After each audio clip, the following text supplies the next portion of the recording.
2018 August മാസം 19-ാം തീയതി രാത്രി 12 മണിക്കാണ് ഈ ഉരുൾപൊട്ടൽ സംഭവം ഉണ്ടാകുന്നത്. ഞാൻ 2000, 3000, 4000 രൂപ കൊടുത്ത് വാടകയ്ക്കായിരുന്നു.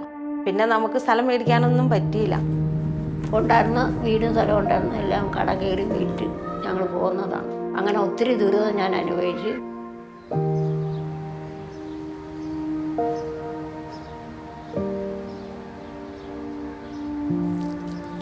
അപ്പോൾ അവിടെയുള്ളവരെല്ലാവരും പറഞ്ഞു ഫ്ലാറ്റിന് അപേക്ഷ വയ്ക്കുന്നും പറഞ്ഞു, വീട് കൊടുക്കണ്ട, വീട് സ്ഥലമില്ലാത്തവർക്ക് സ്ഥലം അനുവദിക്കുന്നുണ്ടെന്ന് പറഞ്ഞു. അങ്ങനെ ഞാൻ പോയി അപേക്ഷ വച്ചു. എനിക്ക് വീട് കിട്ടി. ഇവിടെ വന്നപ്പോഴാണ് നമുക്ക് ജീവിക്കാമെന്നുള്ളൊരു തോന്നൽ വന്നത്.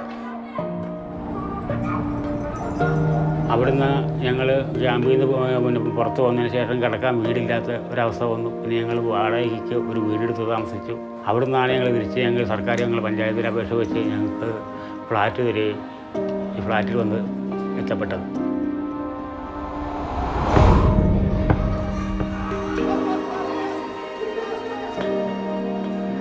അങ്ങനെ ഞാൻ അയൽക്കൂട്ടം കളിക്കാൻ പറഞ്ഞു, എനിക്കൊരു വീട് എങ്ങനെയെങ്കിലും സംഘടിച്ച് കിട്ടണം, അല്ല യാതൊരു നിവൃത്തിയില്ല, അല്ല ഞാൻ കെട്ടിയനും കൂടെ ചിലപ്പോൾ വിഷം കുഴിച്ച് മരിക്കേണ്ട അവസ്ഥ വരുമെന്ന് പറഞ്ഞുകൊണ്ടാണ് ഇങ്ങനൊരു സ്ഥാപനം എനിക്ക് കിട്ടിയത്. പഞ്ചായത്ത് സെക്രട്ടറി വിളിപ്പിച്ച് എനിക്ക് കാര്യമായിട്ട് വീടിൻ്റെ താക്കോലും എല്ലാം തന്നിട്ട്.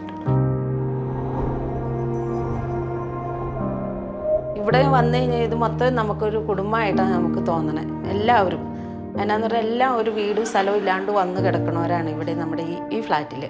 ആ വന്നതിൽ നമുക്ക് എല്ലാവരും ഒരു കുടുംബമായിട്ടാണ് നമ്മൾ കഴിയുന്നത്.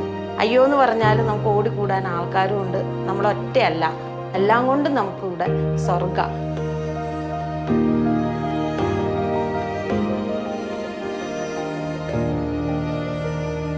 ഇവർക്ക് 10-70 വയസ്സ് കഴിഞ്ഞിരിക്കുകയാണ്. എനിക്ക് 64 വയസ്സായി. ഒറ്റപ്പെട്ട ജീവിതമായിപ്പോയി. പിന്നെ ഇവിടെ വന്നാൽ പിന്നെ ഇച്ചിരി ആൾക്കാരുമായിട്ട് വേണ്ടിയും പറഞ്ഞുമൊക്കെ സഹകരിച്ച് നമുക്കൊരു മനസ്സിലൊരു സന്തോഷമുണ്ട്. ഇവിടെ ഒരു കുഴപ്പമില്ല ഞങ്ങൾക്ക്. ഞങ്ങൾ പരമാവധി സുഖമായിട്ട് ഇവിടെ കഴിയും.